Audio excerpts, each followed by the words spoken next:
Area Gleaners. And Usha Tukrar is the executive director there. So I'll turn it over to Usha. Good afternoon, everybody. Winton pronounced it perfectly. Thank you. I thank you for inviting us to participate in this important conversation today. And thank you to all of you who are taking the time to talk about these really important issues and to hear from those of us who've been working over the last year, I mean, for many years, but especially over the last year to address some of the critical issues that our residents of our state are facing. You can go ahead and advance the slide, Winton. So just a quick, trying to summarize a year in 2 slides was a little bit of a challenge, but it allows us to really kind of think very specifically about what we're doing and what we've been working on over the last year. So just quickly, for those of you who are not familiar with our organization, Boston Area Gleaners is a food rescue and hunger relief organization. Our mission is to support a just, equitable, and sustainable local food system. We work with volunteers to harvest surplus produce from farms that would otherwise go to waste, reducing farm waste. We distribute that to hunger relief organizations. And as part of that work, we end up supporting farm viability as well. As you can imagine, COVID impacted the full spectrum of the work that we do, everything from reducing the availability of volunteers to changing a lot of the need on the ground. And it was a complicated year for farmers because in addition to COVID, local farmers faced one of the more severe droughts that the region has had in recent years. Our response included starting almost exactly 12 months ago by utilizing our infrastructure to support our hunger relief partners. We are fortunate enough to have refrigerated trucks, drivers, some cold storage capacity. April historically is a time of year when things are quiet for us, and we really mobilized to help get the truckload of milk from point A to point B. When the supply chain just sort of collapsed last year, we did a lot of that work. As we moved into the summer and spring, we had an opportunity to be a contractor with the USDA Farmers to Family Food Box program. We held a contract from the middle of May through the middle of September, and during that time distributed, I've lost track of the number, but something like 4.5 million pounds of food boxes to constituents all over Eastern Massachusetts and into Rhode Island and New Hampshire as well. We've been working really hard with our local farmers to ensure their sustainability. We have a food hub that does purchasing from farmers in addition to taking donations of gleaned produce, and we've been really building up that piece of our business to bring some revenue back into the farmers' pockets. And more recently, as the USDA program has not been as wonderful as it was at the beginning, we've been working with Food for Free, which is a nonprofit based in Cambridge. I suspect many of you are familiar, to pack boxes for them that they have been distributing to organizations that have been left behind by the Families to Food Box program. Across all the programs since last March, we've distributed a little over 8 million pounds of food, mostly fresh produce, but a few shelf-stable items as well, to residents, primarily in Eastern Massachusetts, but like I said, into Rhode Island and New Hampshire as well. Whitney, you can advance the slide. So, as we look to 2021, it is hard to understand and predict and think about what's going to happen. I think one of the things that we all know is that the data indicate that food insecurity rates are going to remain high for the next couple of years. Feeding America released some new data just last week that shows that 1 in 10 residents in our Commonwealth experience food insecurity, and those numbers are higher if you look at households that have children in them. Lessons we've learned from this year, we've learned a lot, we've done a lot, we've grown very quickly, we've tried to meet the need. Early on, last May, April, even into June and July, lots of local nonprofits were trying to jump into the fray to help and to figure out what needed to be done. We were part of a group, it's an ongoing group actually, that does work to look at work that organizations like ours are doing, and really emphasizing the need to collaborate across the space.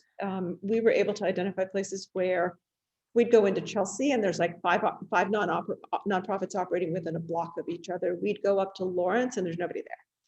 And so they're really thinking about how we can address the communities who have need, but also pay attention to where there are gaps in services and where there may be redundant services, and to really map that out and understand what that looks like. So, I talked a little bit about the USDA program. Early on, it really was, I think, what it intended to be. We were able to buy from local farms. We were able to distribute boxes to families in need in our region. As that program developed, each round became increasingly politicized. The bidding process became one that was, the only criteria was price.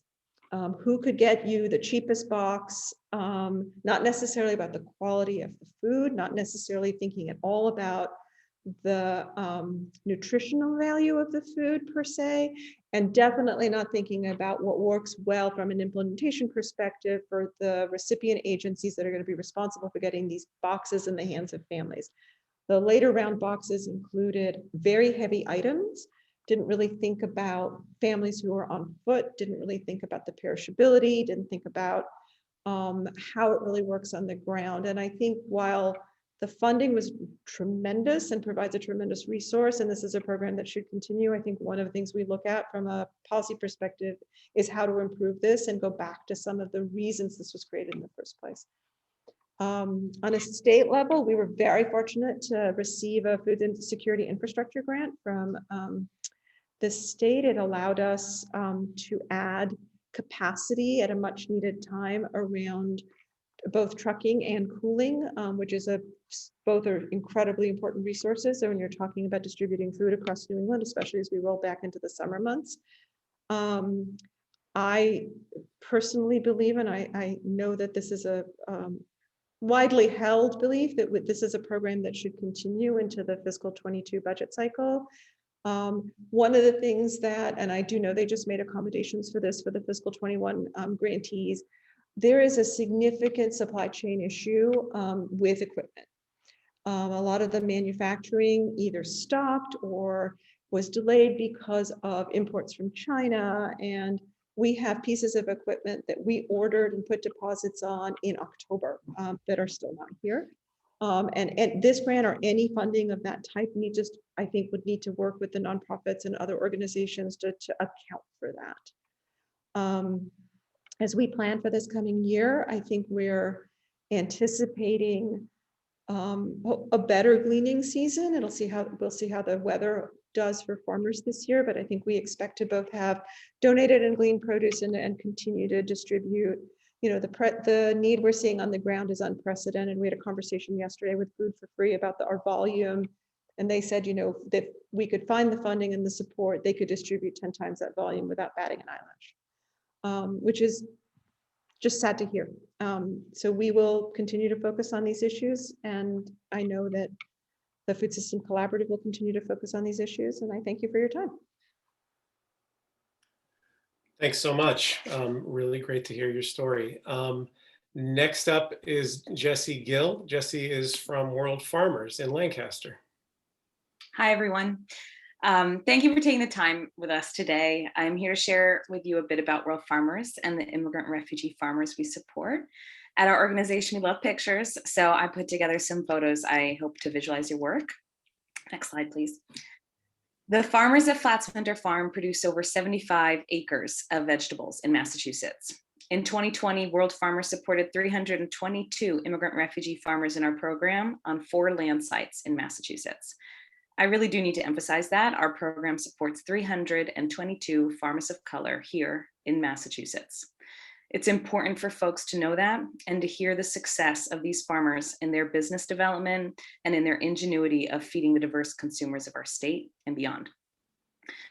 You may have seen the Flats Mentor Farm banner flying at your local farmers market, but beyond that, farmers have created markets at churches, community centers, and people's homes and backyards, driving across state lines to sell in New York and New Jersey, and even shipping dried vegetables to consumers seeking these crops in California. Beyond farmer business development, our program is a food security program. Every single family member connected to the 322 immigrant and refugee farmers in our program are more food secure because of the access to the land and resources of our program. And 2020 was a trying year. Farmers in our program could no longer initiate sales in the same way. Churches closed, and farmers markets were forced to reduce their capacity and change their operations.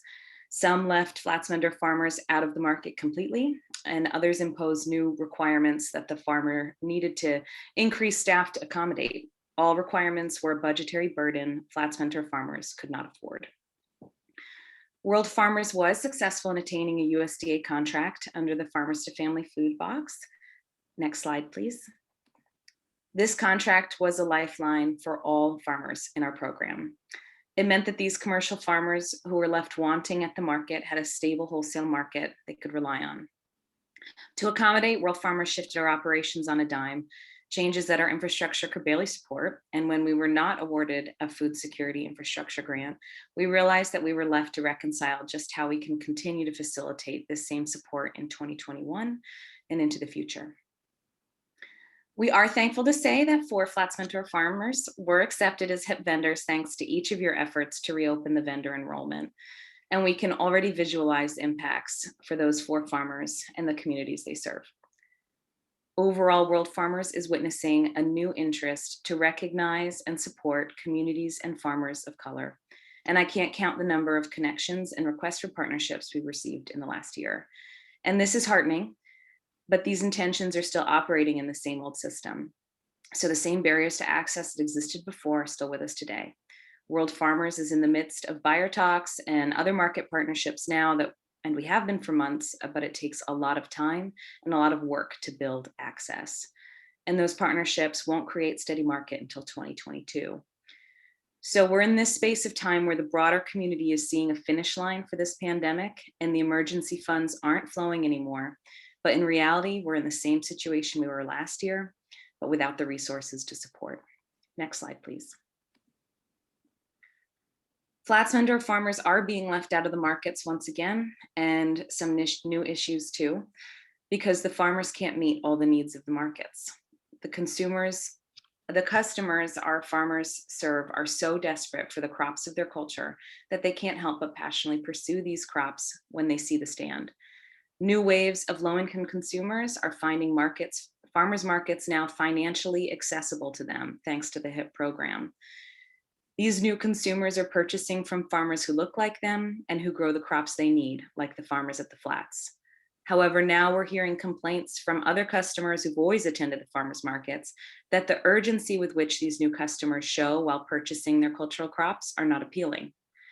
This is a dynamic that our farmers alone cannot be expected to address, and yet alone they're feeling the financial burden of.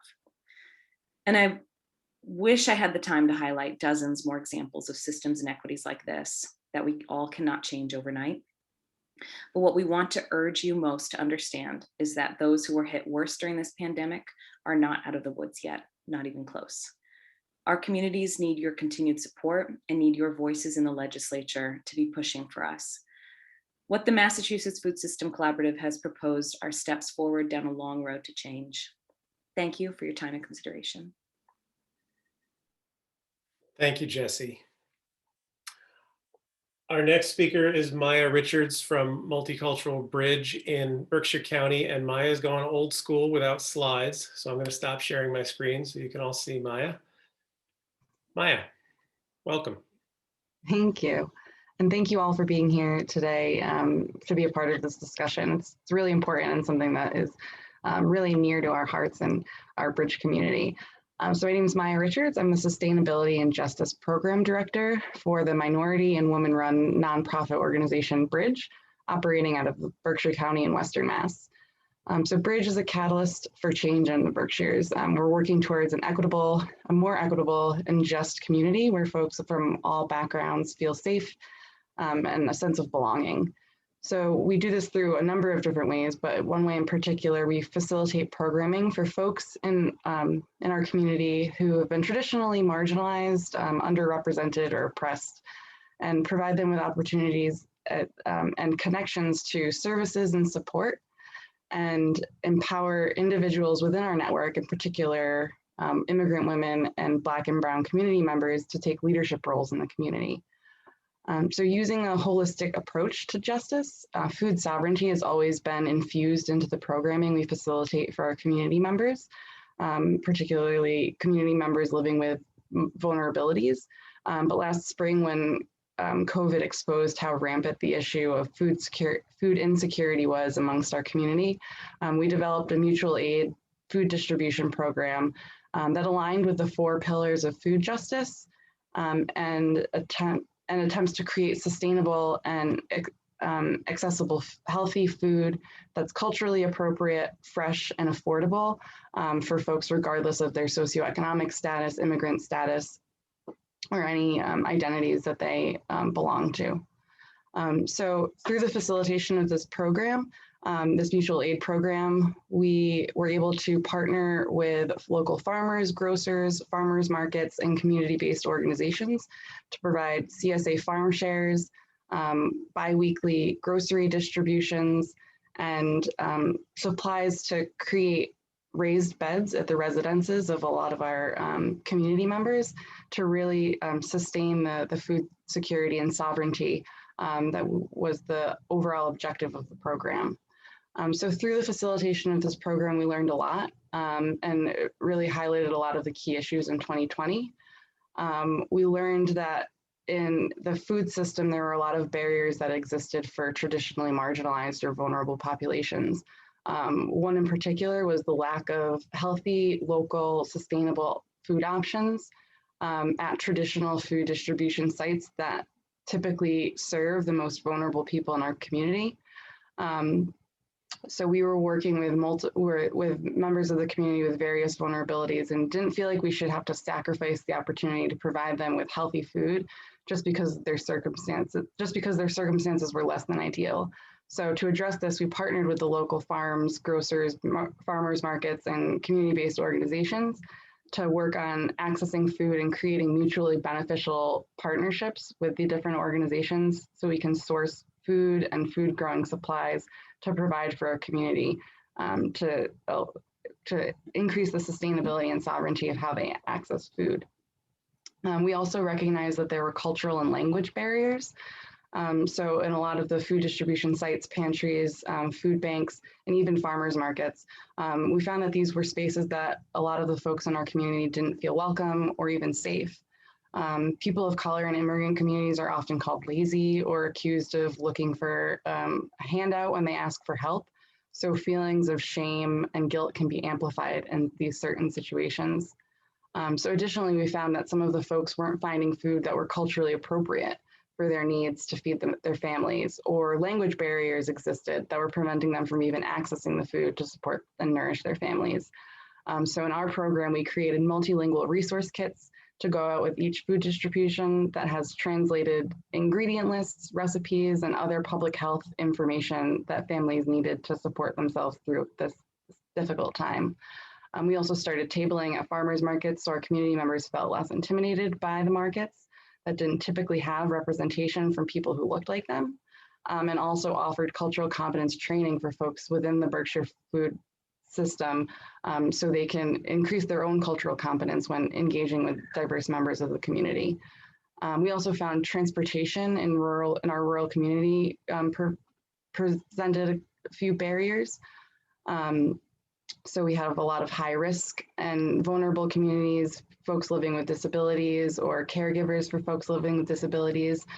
So one crucial element of our food distribution was that we had a fleet of volunteer delivery drivers that were helping stop the spread and preventing vulnerable populations from having to go into spaces that weren't typically safe for them during COVID. So through this, we've recognized a few challenges that exist in the food system in Massachusetts, particularly when thinking of food access and food sovereignty.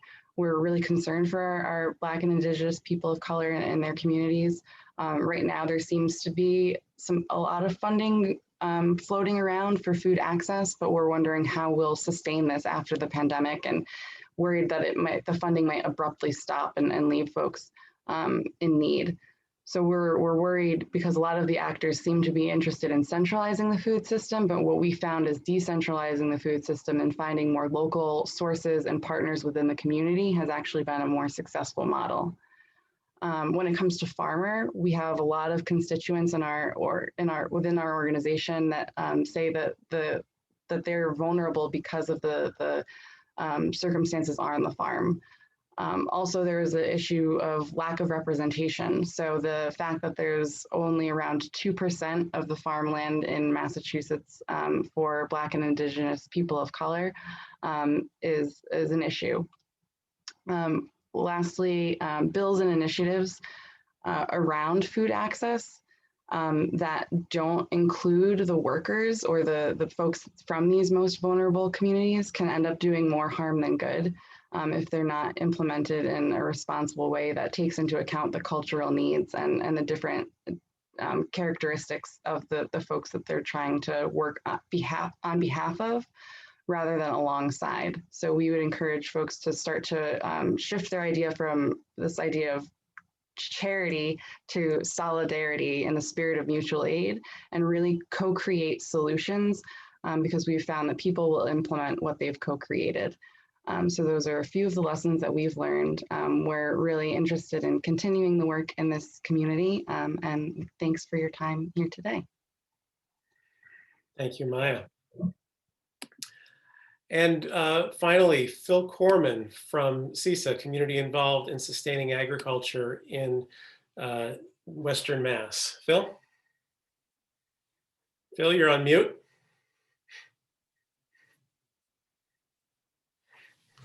Yeah, I don't like to talk too loud or too often, so that's my mechanism for holding back. Thank you, everybody, for being here today on such a vital issue. I can't think of anything more important than the food system and how we grow and harvest and deliver and work throughout the food system and who has access to the food we grow in Massachusetts. I'm the executive director of CISA, Community Involved in Sustaining Agriculture. We are actually the longest running agricultural buy local in the nation, and we started in 1993. We're mostly focused in Franklin, Hampshire, and Hampden counties. Next slide, Winton, please.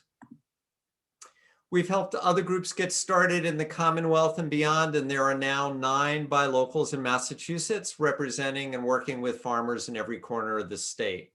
Next slide.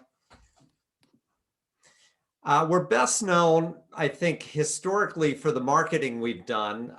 Be a local hero, buy locally grown, which has served as a model. And the purpose of that always has been to really draw upon a value that a lot of residents have, which is wanting to know the person who grows their food, knowing that if it's a resident, if it's a neighbor, then the community is more connected and less fractured, and the food is safer, fresher, and healthier. We have about 250 farms that are part of the Be a Local Hero, Buy Locally Grown campaign, and another 150 businesses that source from local farms. And that includes restaurants, colleges, schools, and retirement homes. Next slide. Another big part of the work we do is we help farms and farmers with every part of their business except the growing part. So that can range from how to write a press release to how to do a business plan. This is just a slide about some of the workshops we did this past couple of months with livestock producers, vegetable farmers, and any farmer who wanted to take a look at how to make sound financial decisions.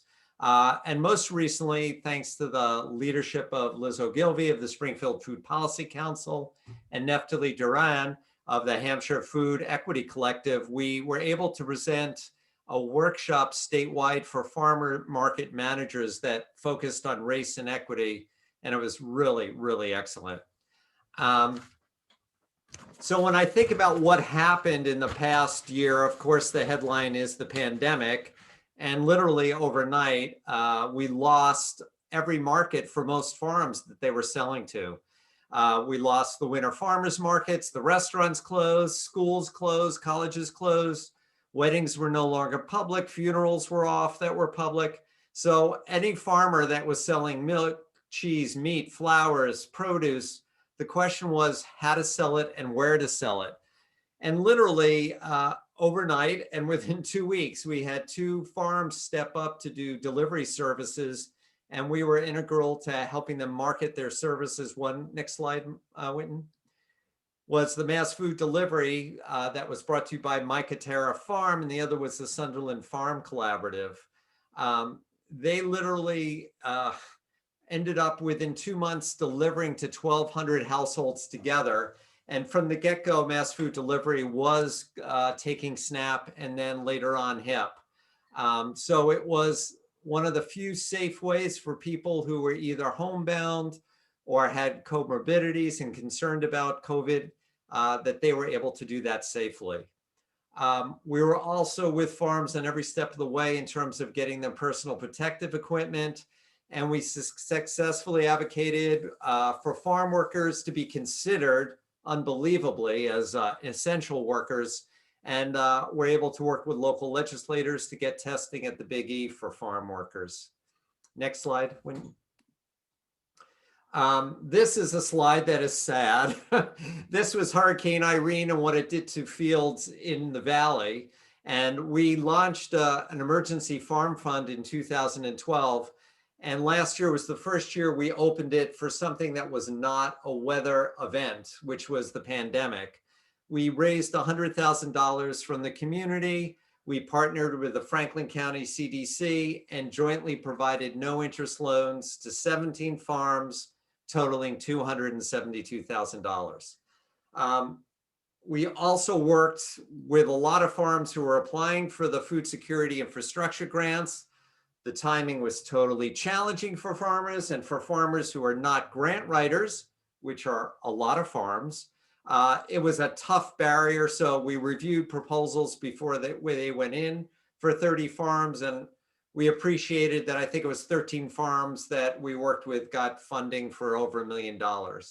And of course, we worked with Winton and other groups, Gardening the Community, Springfield Food Policy Council, and others for the HIP and expansion of more vendors. So that was what last year looked like. As I look towards this year, and we're in it already, I'd say the 3 major things for us is keeping farms farming. We need to be working with local boards of health to get the summer farmers markets open. That is never easy, harder in a pandemic to do safely, but much safer than enclosed supermarkets. We are still struggling and advocating for vaccines to be accessible for everybody who works on a farm. The state has not done a good job around the vaccine rollout at all for those of people of color and those who have less access, and for those who lack documentation. We are working with the Pioneer Valley Workers Center on the Work and Family Mobility Act to hopefully finally get the right for people who have less documentation to be in this country, but have adequate documentation around a driver's license to be able to apply. Always trying to expand local food for all through our senior farm share program, making food more accessible to all. And we'd love to continue expanding the resiliency and capacity of the local food system, both by getting HIP in the budget at 13 million and having an ongoing next round of the food security infrastructure grants. Again, thank you everyone for your time and patience, and love to hear from anybody for any questions you may have. Thank you, Winton. Thank you all. And for the 4 presenters, thank you again. And if you haven't yet put your contact information in the chat, please do so. So we've heard some great success stories, as well as quite a bit about the challenges in the local food system. And many legislators have filed bills this session that are designed to try to resolve some of those challenges. And so next is a chance for us to talk about some of those bills, and some of them, I see we've got some of the sponsors here. And so we're going to walk through them one by one and then have a chance for questions at the end. Senator Goby, are you here? I am here, Winton. Can you talk to us about the farmland plan bill? Sure. Well, I see that you have everything on the page for folks to take a look at. A couple things I'd like to mention about it, though. One is that it's also a priority of the Food Systems Caucus, which is good. The other thing, too, I don't know if you saw, in the economic development bill that was passed at the end of December, part of that was to create a commission to kind of look at some farm viability issues. And yesterday, the Senate President made me the co-chair of that commission. And this is going to fit in really well with that if we don't see movement through the governor, through some of the capital planning stuff that he's doing. So I think we have a lot of opportunities to maybe attack this with support from a lot of different places, but this would absolutely fit very well in with this new commission. And we're supposed to be, meeting rather soon, but unfortunately, I don't believe all the members have been named to that as of yet, and I'm not even sure who my co-chair on the House side is going to be. So the big thing with this is to do an inventory of state land. We don't really have that. We haven't done the data collection, and so we need to do these things. And as I mentioned, I do feel really good that we're going to see some movement on this in this coming year. Thank you, Senator. And I'll add that this plan was, the development of this plan is one of the top recommendations from the food system plan 5 years ago. Senator Goby's been trying to make it happen since then. We've gotten close, but we feel like this year it's finally going to happen. And it's going to give us a chance to really look at, the state does have a lot of commitments to farmland protection and access, but no overarching goals that all of those programs and efforts are in service to. And this is a real chance to coordinate all of that and make sure that issues about why are we protecting land, why does the state own so much land, and how are we keeping it in production can really be addressed and can be forward thinking. And also really important to note that one of the goals of the plan would be to look at racial equity in farmland access, because we know that access to farmland has not been equitable through generations in the state. And that's reflected in the food system now. The next bill is also Senator Goby's bill, an act relative to a healthy incentives program. This is the HIP enabling legislation, Senator. Okay, well, as you mentioned, I mean, the big push is to get that $13 million in. We know that the House budget's going to come out next Wednesday, so we'll see what that looks like. But that's going to be the big push going forward. And then, of course, we do have this legislation to try to put things into statute, so we don't have to kind of keep fighting for this every year, if you will, for funding, that we could have some sort of trust fund in place. And I want to thank Rep. Mark for the work that he's doing too on the House side. And I meant to mention that. I know that Rep. Blay wasn't able to be on the call today, but I really appreciate all her work on the farm viability as well as on this as well, and all the members of the Food Systems Caucus, because this is, I believe this is probably our #1 priority for the Food Systems Caucus as well. Thank you for that. And for those of you who aren't familiar with the Healthy Incentives Program, we'll be talking about that a little bit later when we get to the budget conversation. But again, this is a refile. We've had this bill in, I think this is the 3rd session now. And so we're looking forward to seeing some forward motion on it this session. Next up is an act promoting equity in agriculture. Senator Comfort and Rep. Blay weren't available to be with us today, unfortunately. But this is a bill that would establish a commission for MDAR to really look at issues around equity in agriculture, in farmland, in policies, in practices within the department, in financial investments that the state makes.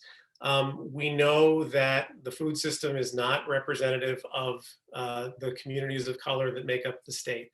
And the statistic that's on the slide here is just one note that while people of color make up 29% of the state's population, farmers are represented on only less than 3% of the Commonwealth's farms. And this isn't an accident. This is something that's happened because of generations of systemic racism in the food system and in agriculture. And the department has a role to play in undoing a lot of that. And so this would be a chance for organizations and farmers of color to come together and do some deep dives and analysis of what the department could be doing better and develop an implementation plan to actually take steps towards those goals. The next bill, an act supporting the Commonwealth's food system. Again, Rep. Donahue is not able to be with us. This is a bill that would establish a new position within the administration. There are many, many agencies in the state that work on food system issues: MDAR, DTA, Department of Public Health, Department of Education. And there's often not enough connectivity between them, often not enough communication between them. And some of their efforts are duplicative, some of them are complementary, some of them are contradictory. And the idea would be to have a person whose sole role is to work to coordinate, work to help inform all of them, to coordinate communications between all of them, find areas where there can be more efficiencies and more effective programs and policies. And so this bill would establish that staff role under the Food Policy Council. Next, an act supporting the Commonwealth's farmers. This is the agricultural omnibus bill, which means there's far too many sections in it for me to go through right now. I'm just going to hit some of the high points. This would create a circuit rider position at MDAR, a staff position that would be a non-regulatory role. Right now, many farmers are, this is true in just about any regulated industry. Your first instinct when you're dealing with a challenge or setting up a new enterprise is not to call the state agency, because you're concerned that the person who comes out is going to be a regulator and is going to tell you you can't do that and here's why, or even shut you down. The idea would be to have a staff person whose sole job is to communicate with farmers about the resources that the department has, help interpret complex regulations and laws, and work with them in a non-regulatory capacity. The bill would also establish a $3 million fund for institutions of higher learning, as well as VOTEC schools, as well as nonprofit organizations that provide education to beginning farmers, with priority given to community farmers of color, disabled individuals who are farmers as well. It would also direct the Massachusetts Emergency Management Agency to incorporate food production capacity when they're planning for disasters. Last year, we saw that the emergency plans that were ready, as you know, when the emergency first was declared, talked a lot about distribution of food, not much about how to leverage the fact that we produce a lot of food in Massachusetts, from farmers to processors to fishermen. And so the idea of incorporating that kind of thinking into disaster relief planning is something else that's an important part of this bill. An act encouraging the donation of food to persons in need. Representative Kane, I believe you're here, and this has been your bill for the last few sessions. Do you want to talk to us about it? Sure, thanks, Winton. Yes, this is, I think, the fourth session this bill has been filed, and it gets to House Ways and Means every year, or Senate Ways and Means every session, and then it doesn't proceed out of there. So we're working very hard to ensure that this is a bill that's taken up early in the process so that we can maximize the amount of time we have to push it through Ways and Means and to get it brought to everyone for a vote in both the House and the Senate.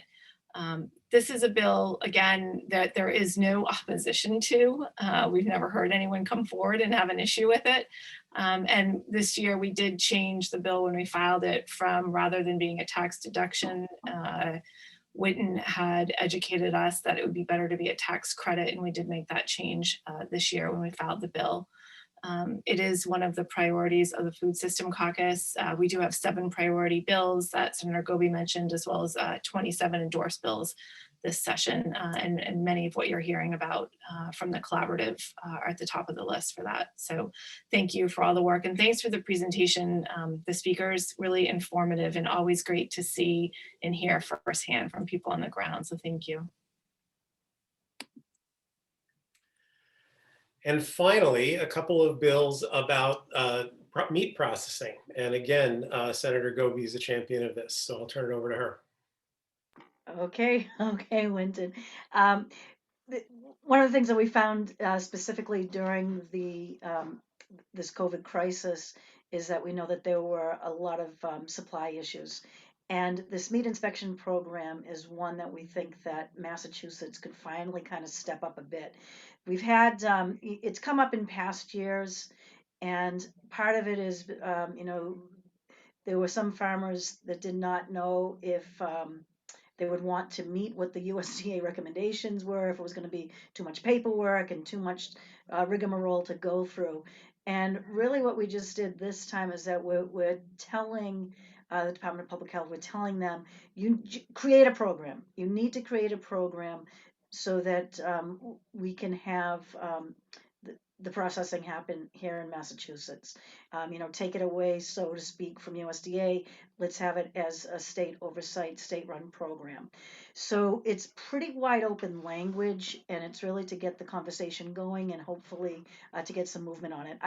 I don't know what'll happen this year because it is the first time that we're really trying this.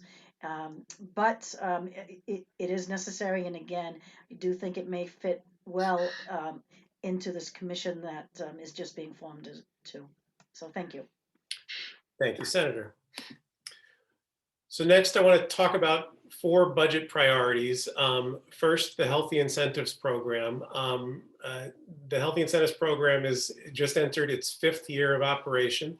The legislature's support has been tremendous in making it the success that it is.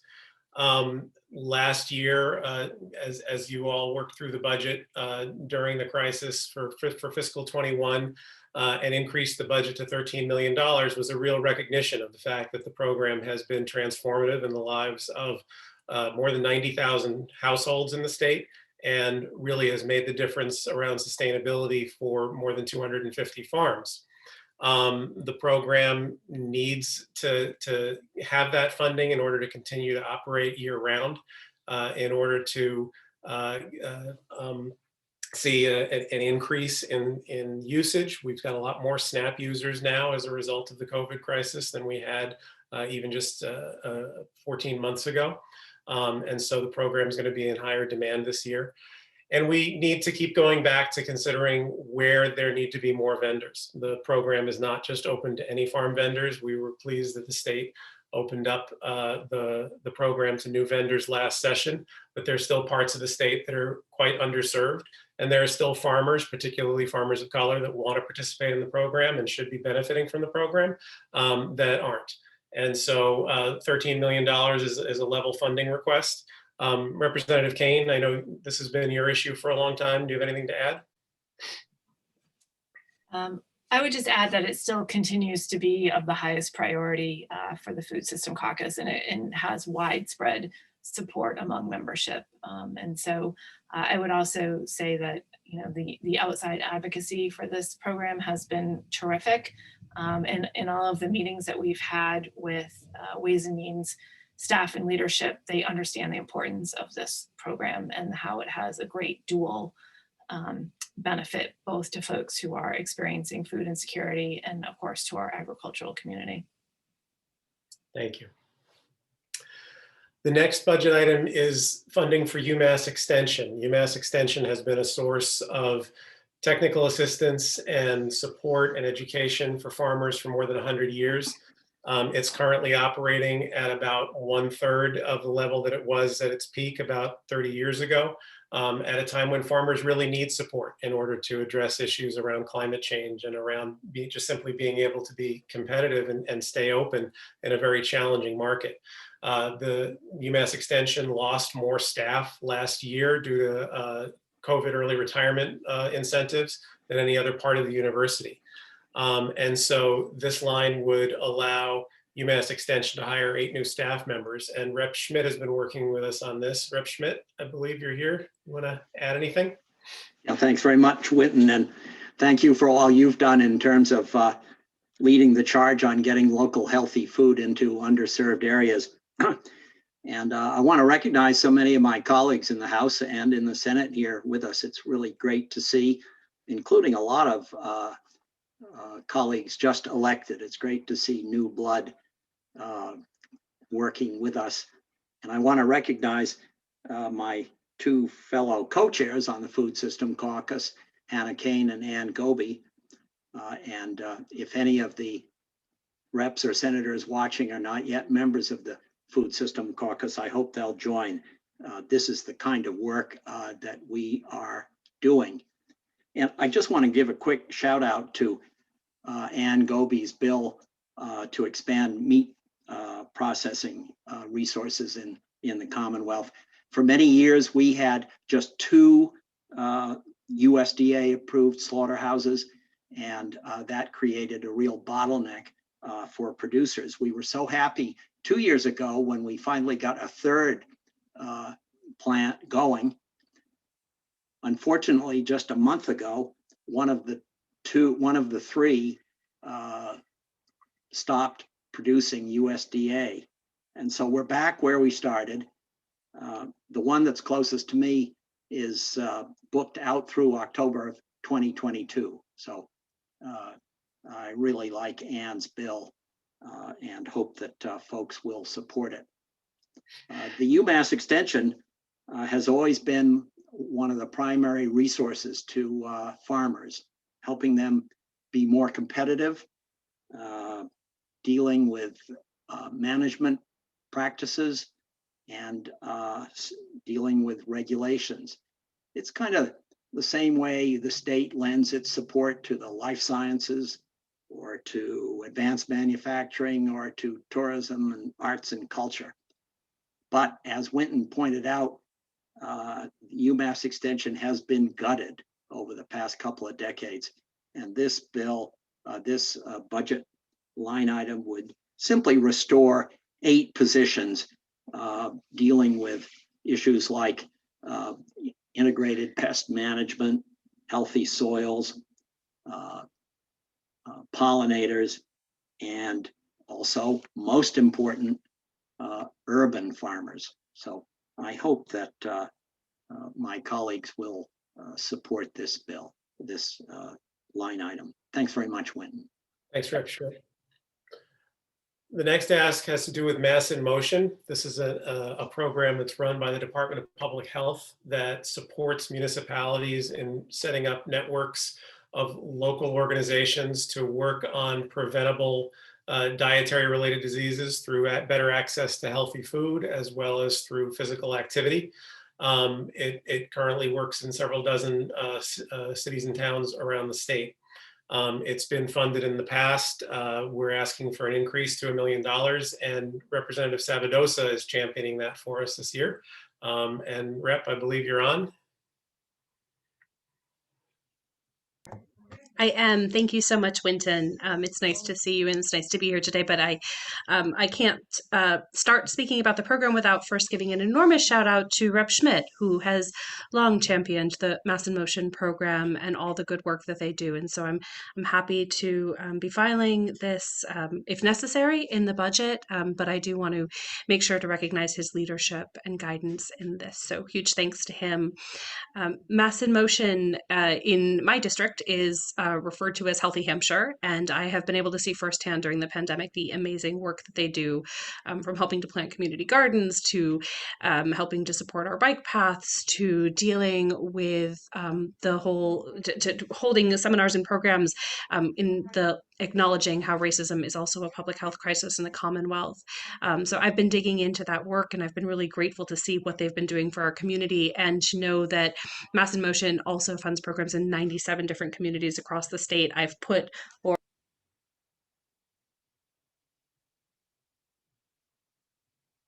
You seem to have muted yourself, Rep.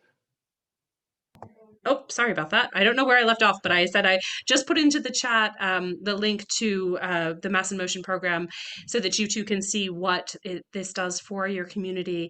I hope it's something that we'll see funded in this budget, and I look forward to colleague support. Thank you. Thank you, Rep.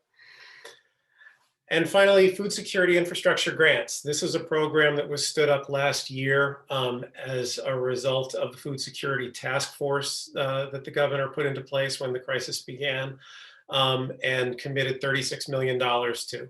The program was significantly oversubscribed, more than $200 million of requests for $36 million that was available. There were certainly challenges around management of the program. Given the circumstances, that's understandable. But the reality is it didn't meet the need fully. And there's an opportunity again this year to stand the program up again with some tweaks to it. I shared with all of you a copy of the report that the collaborative published. about the program and about its successes and about the challenges. And we want to see the program renewed, and we'd like to see it renewed with $30 million, either in the operating budget or with some of the money that's coming from the federal government with the new COVID relief package. So that's going to be up for discussion as well during this budget cycle. I want to show one more slide. This is a broader food security budget that includes those 4 asks, as well as a number of other things that are regular items in the state budget. Things like funding for the buy locals. You heard from Phil earlier talking about how there's 9 buy locals in the state. They provide tremendous resources to the farms and to the communities that they serve. And their request this year is $750,000. Mass Farm to School does great work in helping to connect farmers to schools that are buying food. And their request is level funding as they've gotten in the past, $120,000. A new ask is the Healthy Soils Fund, $160,000 to fund the work that the legislature approved very late in the session last year around helping to protect soils in Massachusetts, a very valuable resource, not just to our farmers, but to the environment as well. And so, overall, this is a list of priorities from stakeholders around the state for this year's budget. I know this has been a lot, and that you're all furiously scribbling notes. It's also all online, and Becca posted something in the chat with a link to where you can find all of the information about the bills and the budget items on our website. In the last couple minutes that we have left, I wanted to see if any legislators or staffers have questions for either me or for any of the sponsors or for any of the speakers.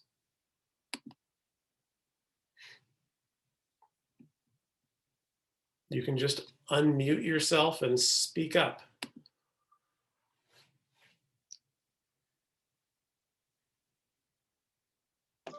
Winton, before anybody jumps in, can I just say that I really appreciate the support of my colleague, Representative Dahm, on the UMass extension line item.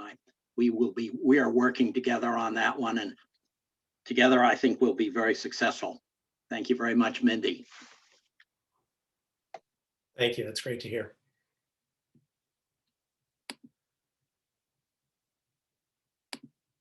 Anyone else have any questions? If not, you can have a whole 4 minutes back.